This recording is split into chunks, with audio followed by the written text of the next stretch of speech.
خدا حافظ فی امان اللہ کہنے کا حکم۔ کسی کو رخصت کرتے وقت سنت یہی ہے کہ السلام علیکم ہی کہا جائے، لیکن آج کے دور میں بہت سے مسلمانوں نے اس سنت کو چھوڑ کر لفظ خدا حافظ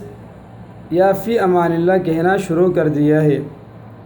فی نفس ہی تو یہ ایک دعائیہ کلمہ ہے،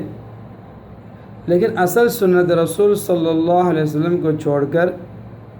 دوسرا طریقہ اختیار کرنا گناہ ہے اور ناجائز ہے۔ ہاں البتہ اگر السلام علیکم کہا جائے اور اس کے ساتھ کبھی خدا حافظ یا فی امان اللہ کبھی کوئی اور دعائیہ کلمہ کہہ دیا جائے، اس میں بھی کوئی حرج نہیں، لیکن سلام کے ساتھ لفظ خدا حافظ